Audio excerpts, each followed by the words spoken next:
heureuse de vous retrouver pour vous informer. Mesdames et messieurs, bonsoir et bienvenue dans cette grande édition du journal Jour Mondico Télévision dont voici les principaux titres.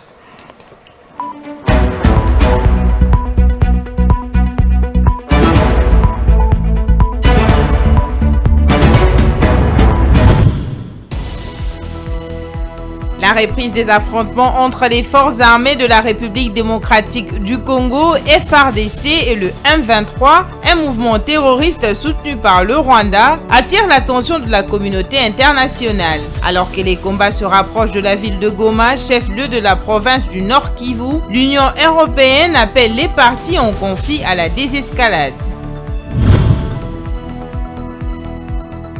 Le président du CESAC, Conseil supérieur de l'audiovisuel et de la communication, Christian Bossembe, a annoncé le mardi 7 novembre qu'il y aura des débats contradictoires entre candidats à la présidentielle du 20 décembre 2023. Christian Bossembe a indiqué que le CESAC va dévoiler officiellement ce vendredi 10 novembre l'organisation de ces débats. Le directeur général de l'Office de voirie et drainage OVD a annoncé la reprise des travaux de réhabilitation des routes dans le cadre du projet Tshilé-Gelou à Mbuji-Mayi en la province du Kasaï oriental. Victor Ntumba se dit satisfait de la reprise de ce projet consistant à construire et réhabiliter 25 km de route de la voirie urbaine de Mbuji-Mayi.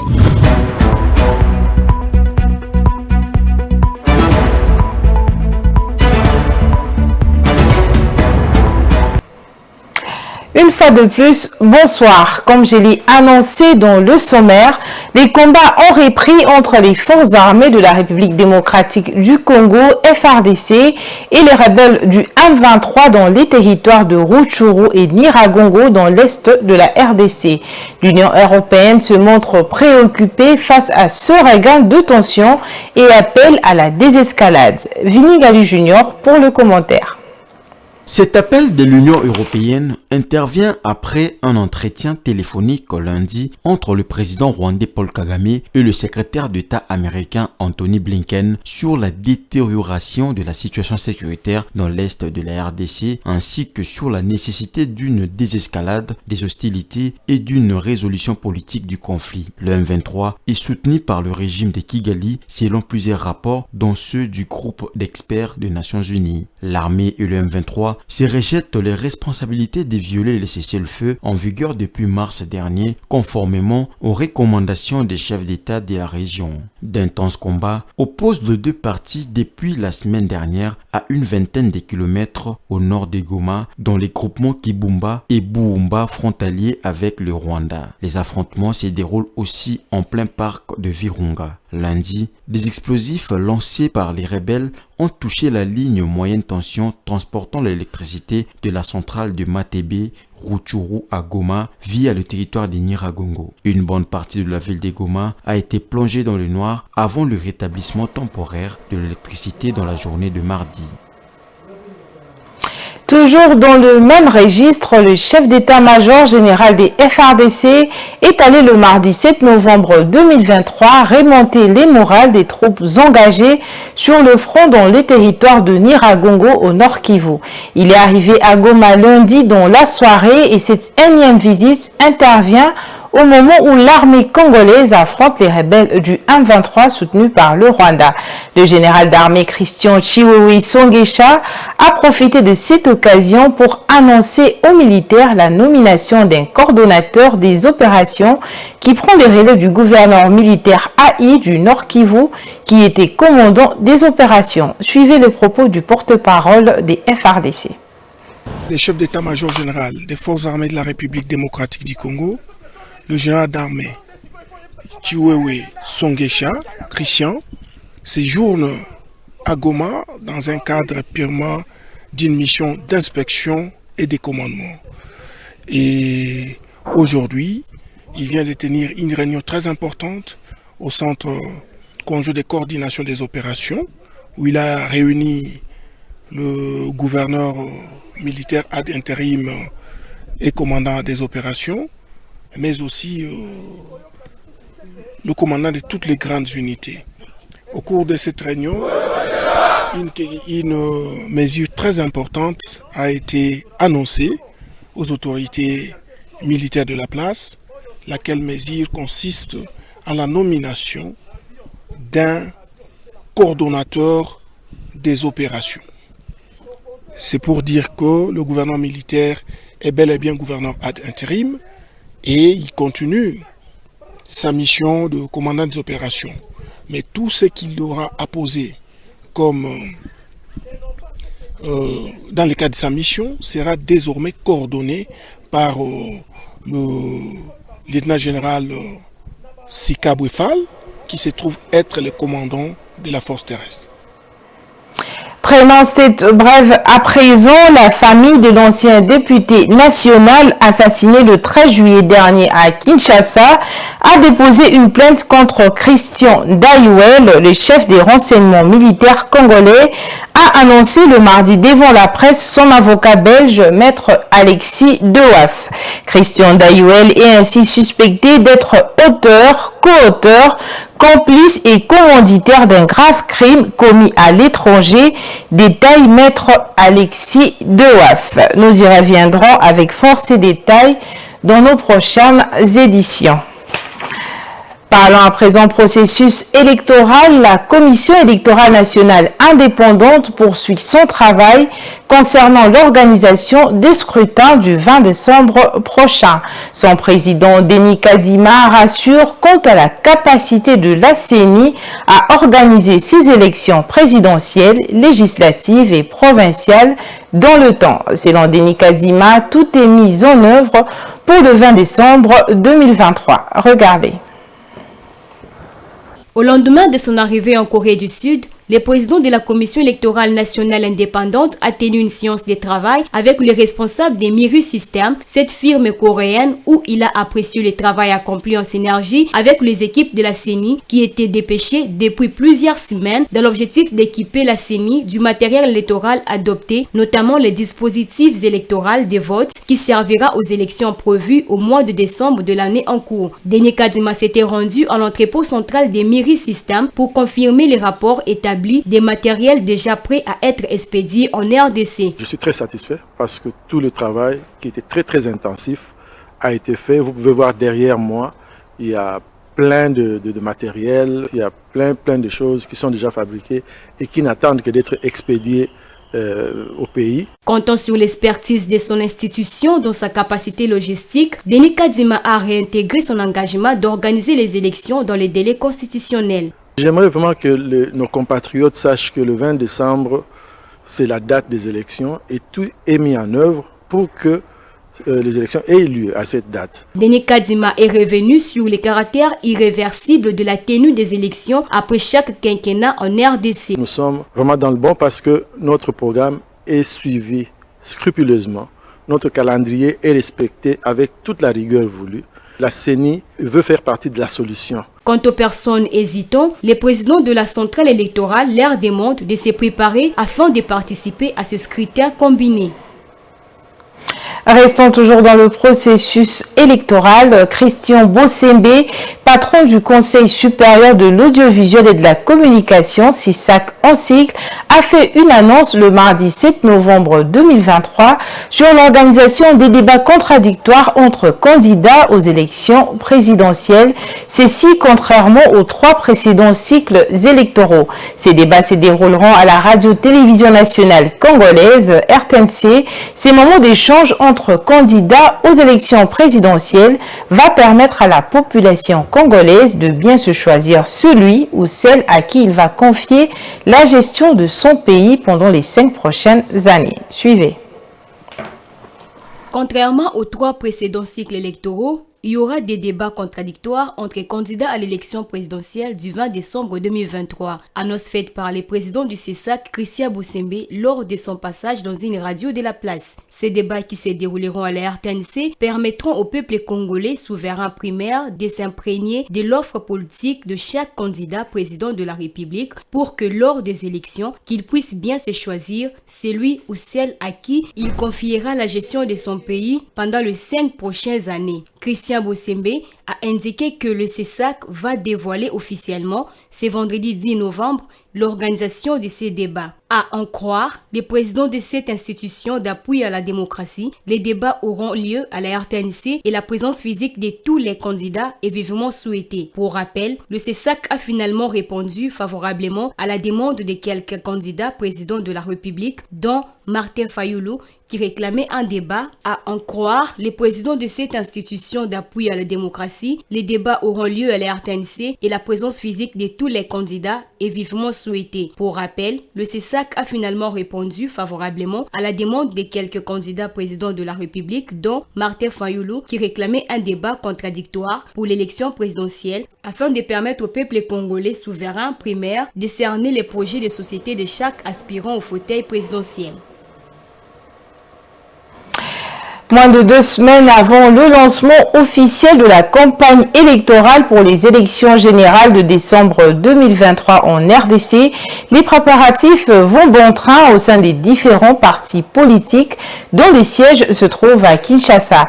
Les acteurs politiques engagés dans le processus électoral se disent prêts à mouiller le maillot du 19 novembre au 18 décembre de l'année en cours pour convaincre les électeurs. Majorité comme opposition, la détermination est palpable dans chaque parti politique. Les détails dans cet élément. Sur l'avenue de l'enseignement dans la commune de Kasavubu, plusieurs partis politiques cohabitent. Au siège d'Envol, parti d'opposition dirigé par Deli Sanga, candidat président de la République, le secrétaire permanent est serein. Zéphirin Makambu assure que son parti se prépare aux élections depuis 2019. Selon lui, un bureau politique chargé des élections a même été mis en place. Plus de 700 candidats alignés par Envol sont prêts à battre campagne partout sur le territoire national, même si la situation sécuritaire dans certains coins du pays serait un vrai obstacle. Nous sommes préparés à aller aux élections. La situation se présente telle qu'elle se présente, c'est-à-dire que l'Envol est prêt plutôt à aller aux élections. La preuve, nous avons présenté un candidat, président de la République, les témoins, le recrutement continue. Je crois que nous sommes dans la dernière phase et que nous sommes en train de sensibiliser, leur montrer comment faire le travail. À quelques mètres du siège d'Envol, sur la même avenue, se trouve Congo Espoir, un parti de la majorité au pouvoir initié par l'actuel ministre de l'Agriculture, José Mpanda. Candidat député national dans la province du Kasaï, Eric Bidoya s'est dit prêt à battre campagne. On s'arrange et de toutes les façons, les élections sont préparées en amont. Ce n'est pas au moment de campagne qu'on se dit qu'on commence à préparer. C'est depuis les mois et les jours passés qu'on a à se mettre en ligne de bataille déjà dans différentes bases sous la bonne leadership de l'excellence honorable José Mpanda. Donc on est prêt pour affronter les élections. Dans la commune de Lingwala, au siège de l'Alliance des forces démocratiques du Congo, AFDC, parti de Modeste Bahati Lukwebo, les candidats alignés aux élections législatives nationales et provinciales sont visibles dans les couloirs. Ils sont venus des différentes provinces pour avoir les moyens financiers qui leur permettront de battre la campagne électorale. Nous sommes déjà prêts. Parce que comme vous le voyez, vous êtes ici au niveau de notre bureau du parti, au niveau de 24 novembre. Vous voyez que déjà tous les candidats de province sont dans les couloirs pour venir prendre leur soutien, les soutiens financiers que les partis leur apportent pour pouvoir rentrer et faire leur campagne paisiblement au niveau de leur circonscription électorale. Officiellement, la campagne électorale commence le 19 novembre pour s'arrêter le 18 décembre 2023 à minuit. Mais sur terrain, une campagne précoce a déjà commencé. Les candidats ont inondé les rues du pays, des affiches des campagnes appelant de manière subtile au vote en leur faveur. Rendons-nous à présent à la Chambre haute du Parlement. L'examen en seconde lecture du projet de loi des finances exercice 2024 a été au centre de la plénière que le Sénat a tenue mardi 7 novembre sous la direction du président Modeste Bahati Lukwebo.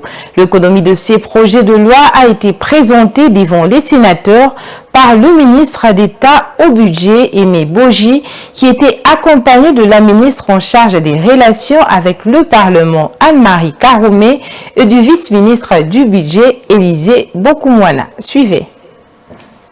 Selon le ministre du Budget, l'élaboration de cette loi traduit les efforts constants que le gouvernement de la République entreprend pour matérialiser la vision du chef de l'État qui consiste à faire de la RDC un État fort, émergent et prospère. Aimé Boji a également indiqué que ces efforts se concentrent sur les principaux axes, notamment la sécurisation du pays, la restauration de l'autorité de l'État, la poursuite de la mise en œuvre du programme de développement à la base de 145 territoires, la politique de la diversification de l'économie nationale ainsi que la mise en œuvre des politiques phares du chef de l'État dans les secteurs de l'enseignement et de la santé. Ces derniers portent respectivement sur la gratuité de l'enseignement et des accouchements dans le cadre de la couverture santé universelle. Après l'exposé du ministre du Budget, le projet de loi des finances a été confié à la Commission économique, financière et bonne gouvernance du Sénat pour un examen approfondi. Un délai de 5 jours est accordé à cette commission pour présenter les rapports relatifs au cours d'une autre plénière. Rendons-nous à présent dans le Kasaï oriental où le projet Tshilé-Gelou a repris un Mbuji-Mayi après plus d'une année d'arrêt. C'est l'entreprise Safrimex qui a été sélectionnée en remplacement de Craigset pour poursuivre les travaux de construction des infrastructures routières. Pour la relance des travaux, 2 grandes avenues sont concernées. Il s'agit des avenues Félix Tshisekedi, ex-Lusambo et des écoles. Elles vont être construites et modernisées comme le seront les autres artères de Mbuji-Mayi. Images et commentaires. Suivez. Après plusieurs mises en demeure à l'endroit de Craigset par l'Office de voirie et drainage OVD, maître d'ouvrage, une décision est tombée. Craigset ne va plus exécuter les travaux du projet Tshilé-Gelou sur l'ensemble du territoire national.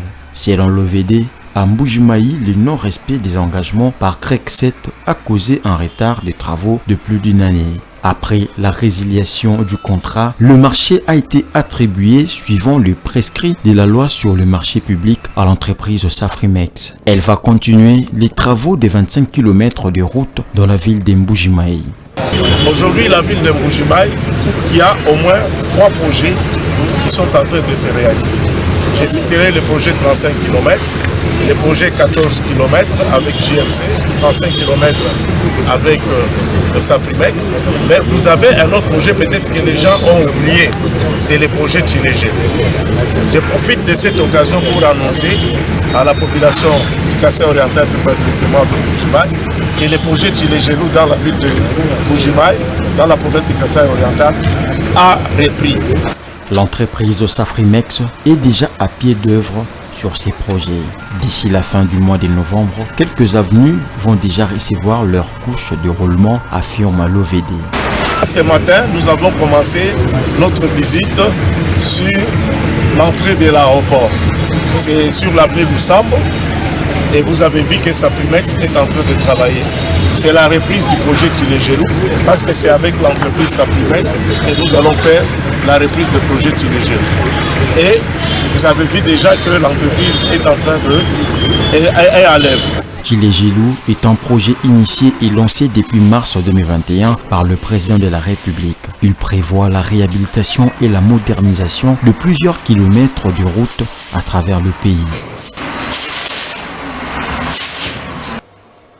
Dans le reste de l'actualité, le bourgmestre de la commune mère de Kinshasa, maître Bienvenu Mbalibi Fama, accompagné de son adjoint, a tenu une réunion de conseil de sécurité dans la salle polyvalente de cette juridiction avec les commandants des sous-siats et les chefs du quartier. L'objectif de cette réunion est de renforcer la sécurité à l'approche de la campagne électorale qui débutera dans moins de 2 semaines et les festivités de fin d'année. Rose Kindela était sur place. Après avoir été reçu par le président de la République démocratique du Congo, Félix Antoine Tshisekedi, la semaine dernière, le bourgmestre de la commune maire de Kinshasa, Maître Bienvenu Mbalibi Fama, a présidé le lundi 6 novembre une réunion de conseil de sécurité. Un seul point à l'ordre du jour, à savoir le renforcement de la sécurité dans sa municipalité en cette période électorale. Au cours de cette réunion, en présence des chefs des quartiers, les commandants de tous les sous-siats, il était question de passer en revue la situation sécuritaire et de mettre en place des stratégies afin de garantir la sécurité de ses administrés durant la période post- et préélectorale. Vous savez, il y a un grand homme d'heureuse mémoire, Monseigneur Kombo de Brazzaville, qui avait dit en son temps qu'il n'y a que les morts et les imbéciles qui ne changent pas. Moi, je crois que tous les collaborateurs avec qui nous étions en réunion ont été sensibilisés et qu'ils vont donner le meilleur d'eux-mêmes. Donc je m'attends vraiment à ce qu'il y ait des bons résultats par rapport à la réunion que nous allons tenir aujourd'hui. S'agissant des festivités de fin d'année, le numéro 1 de la commune de Kinshasa a invité sa population à être des modèles. La population de la commune de Kinshasa puisse maintenir la salubrité partout, devant les parcelles, maintenir les caniveaux dans un bon état, les différentes avenues, les différentes rues, que ça soit vraiment propre, mais aussi la sécurité. Parce que toutes ces personnes qui viendront là, il n'y a pas que des bonnes personnes, il y a aussi des mauvaises personnes qui viendront avec l'idée de piller, et ainsi de suite. Je demande à la population de la commune de Kinshasa d'être vigilante par rapport à toutes ces personnes qui viendront avec des mauvaises pensées, avec des visées, de voler, de dérober, d'extorquer les gens.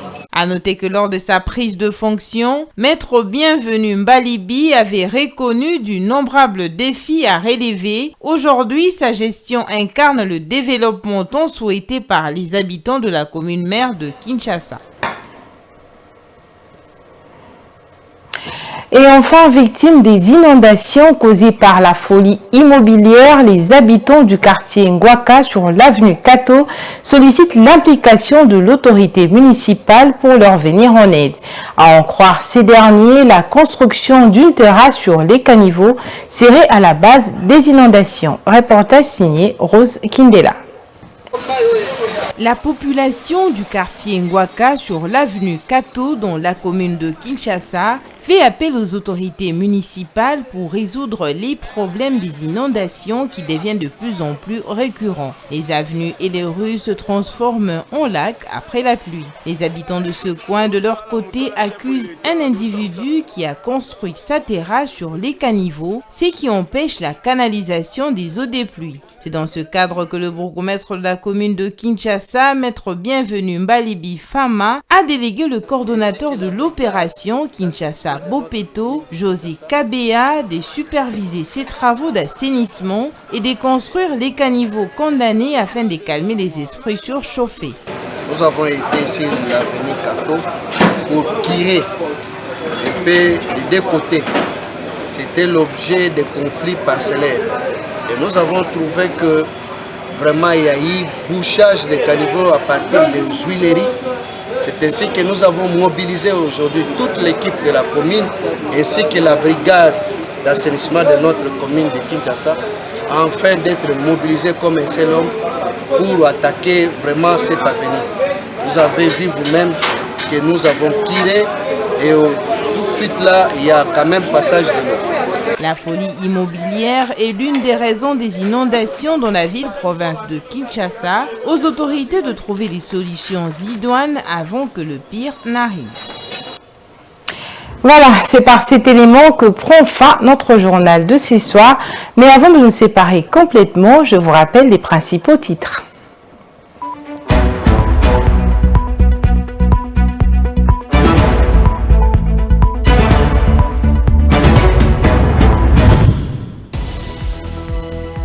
La reprise des affrontements entre les forces armées de la République démocratique du Congo, FARDC et le M23, un mouvement terroriste soutenu par le Rwanda, attire l'attention de la communauté internationale. Alors que les combats se rapprochent de la ville de Goma, chef-lieu de la province du Nord Kivu, l'Union européenne appelle les parties en conflit à la désescalade. Le président du CESAC, Conseil supérieur de l'audiovisuel et de la communication, Christian Bossembe, a annoncé le mardi 7 novembre qu'il y aura des débats contradictoires entre candidats à la présidentielle du 20 décembre 2023. Christian Bossembe a indiqué que le CESAC va dévoiler officiellement ce vendredi 10 novembre l'organisation de ces débats. Le directeur général de l'Office de voirie et drainage OVD a annoncé la reprise des travaux de réhabilitation des routes dans le cadre du projet Tshilé-Gelou à Mbuji-Mayi en la province du Kasaï oriental. Victor Ntumba se dit satisfait de la reprise de ce projet consistant à construire et réhabiliter 25 km de route de la voirie urbaine de Mbuji-Mayi.